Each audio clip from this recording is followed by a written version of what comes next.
On peut parler de travail d'équipe avec le soigné et le soignant. C'est-à-dire qu'on crée une relation de confiance. Il faut qu'on crée une relation de confiance pour pouvoir permettre une meilleure rééducation. Donc si on n'a pas une bonne relation avec son patient, si on n'est pas dans un cercle vertueux positif, le patient ne va pas avoir une bonne rééducation. Donc je partirais plutôt du principe d'un travail d'équipe comme si c'était un binôme en fait. Si on pousse notre patient vers le haut, le patient ira mieux, il sortira plus vite, il sera motivé et il aura envie d'avancer dans son hospitalisation. Le but de la chirurgie orthopédique, c'est de créer un patient acteur de son hospitalisation. Si aller voir la personne, à le motiver quand on a un retour positif du patient, c'est-à-dire quand on sent le patient qui est concerné, on est là pour servir la personne, dans le sens que depuis quelque temps, les relations qu'on a avec les patients se dégradent aussi, car il y a un manque de respect beaucoup pour les personnels soignants. La clé du partenariat et du travail d'équipe, c'est la relation de confiance.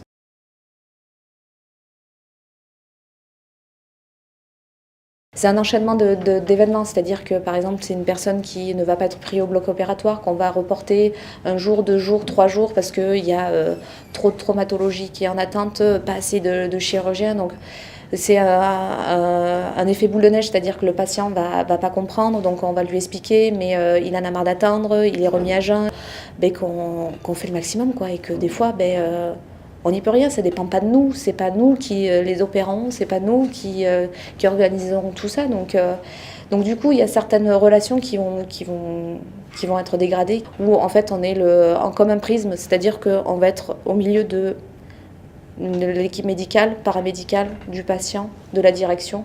Donc au final, tout passe par nous et du coup, on a souvent le mauvais rôle.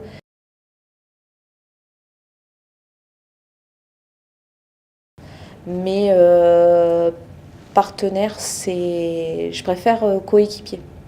Il n'est pas motivé, je suis là aussi pour lui donner envie et pour lui dire que maintenant il faut y aller, il faut mettre la gomme. Donc c'est une équipe, mais j'ai 15 équipiers quoi. Pour être un partenaire ou un équipier, il faut qu'on ait exactement la même vision, qu'on regarde dans la même direction et qu'on ait les mêmes envies. Si la personne n'a pas envie de la même chose que moi, c'est-à-dire de le rendre autonome, de le rendre moins dépendant de l'équipe soignante, on ne peut pas parler de pacte. Ils ne sont pas au courant de ce qui se passe. Et c'est ça, en fait, je pense, qui les empêche d'avancer. C'est qu'ils arrivent dans un monde inconnu.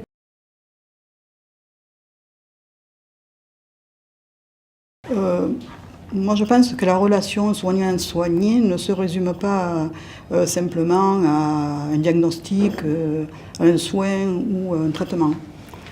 Il faut tenir compte de la communication, de l'impact de la communication dans cette relation qui est asymétrique et particulière, et où les forces ne sont pas les mêmes, sont inégales.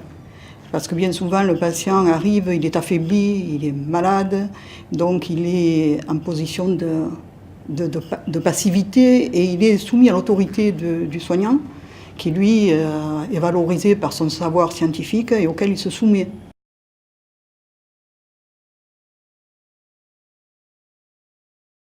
Les attentes du patient, lui, elles sont de quel ordre?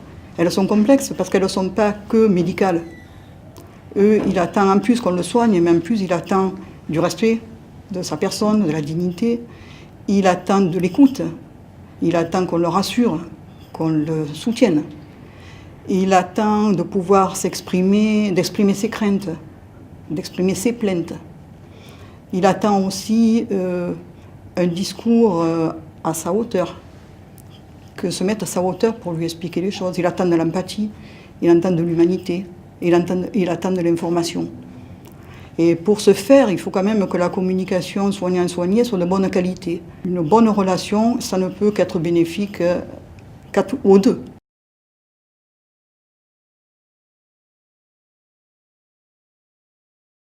Parce que si le patient va mieux, ça valorise aussi le soignant et vice-versa. Je pense que pour que ce soit un peu gagnant-gagnant, entre guillemets, il faut aussi qu'on ait les mêmes objectifs quelque part. C'est-à-dire que soignant ou soigné, on aille, chacun mettant ses connaissances médicales, l'autre son vécu ou ce qu'il peut apporter, mais qu'ils regardent dans le même sens parce que pour essayer d'atteindre leur objectif commun, qui est soit de guérir, soit de prendre en charge le mieux possible, dans les meilleures conditions, dans le respect mutuel et dans l'humanité, la personne.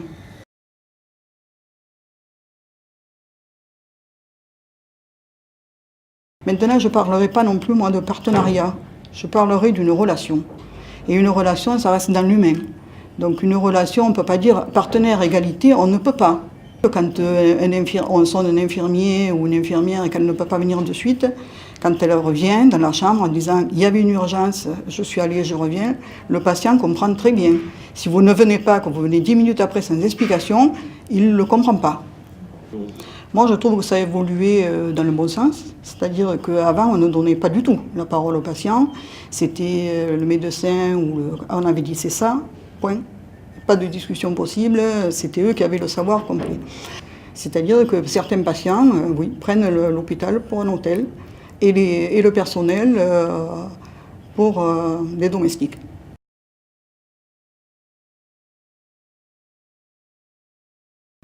Et à côté de ça, il y a d'autres lacunes.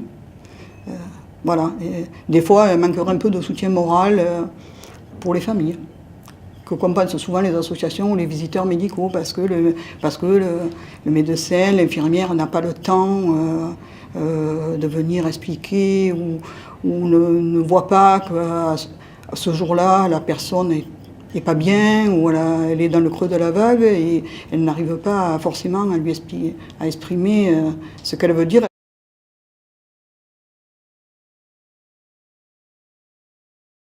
Elle aurait besoin, parce que des fois c'est pas grand-chose, c'est une main posée, c'est un regard, c'est un geste, c'est, je sais pas, remonter. C'est des petits gestes qu'on fait dans la vie. Des gestes affectueux qu'on fait avec nos proches, qui des fois suffisent pour enlever cette déshumanisation de l'hôpital. Je trouve que c'est toujours intéressant d'avoir deux points de vue.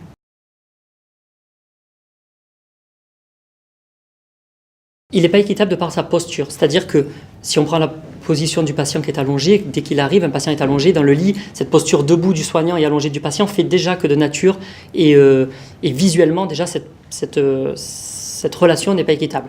Sauf que c'est à nous, soignants, de remettre à niveau cette situation en disant qu'on est dans une relation soignant-soigné, qu'on est dans un partenariat soignant-soigné et qu'il faut instaurer une relation de confiance. Ça veut dire qu'il faut connaître le patient, il faut que le patient nous connaisse, il faut qu'on s'intéresse à lui et qu'on ne s'intéresse pas juste à sa pathologie et à son diagnostic médical, mais à prendre en charge justement son contexte familial, environnemental et tout ce qui va avec. Du coup, on n'a pas cette notion-là. Mais quand on est malade, quand on est patient, donc la situation est anxiogène. Donc je peux comprendre, moi en tout cas à mon niveau, que le patient il arrive avec de l'agressivité, avec de la colère, avec de la rancœur. Au patient de se dire, ok, je suis dans un système de santé, avec des règles, il va falloir que je m'y soumette, que je les applique.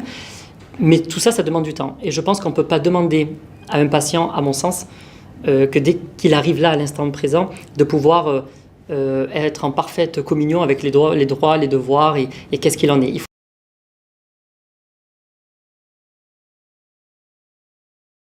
Il faut déjà qu'il digère un petit peu son hospitalisation, qu'il digère un petit peu son diagnostic médical, qu'il accepte un petit peu la situation. Dans le livret d'accueil même qu'on donne à l'entrée, on les informe qu'il existe cette commission des usagers. Ça veut dire qu'avant même qu'il y ait des litiges, on leur dit si vous avez des litiges, vous pouvez aller vous consulter en tout cas cette instance qui est mise à votre disposition. Donc c'est très bien parce que ça sécurise les soins, du coup, ça permet d'éviter les dérives, ça permet de sécuriser le patient. Et c'est dur en tant que soignant de trouver la bonne distance, la bonne posture parce qu'il y a le secret professionnel, et jusqu'à où on a le droit d'aller dans la communication en tout cas.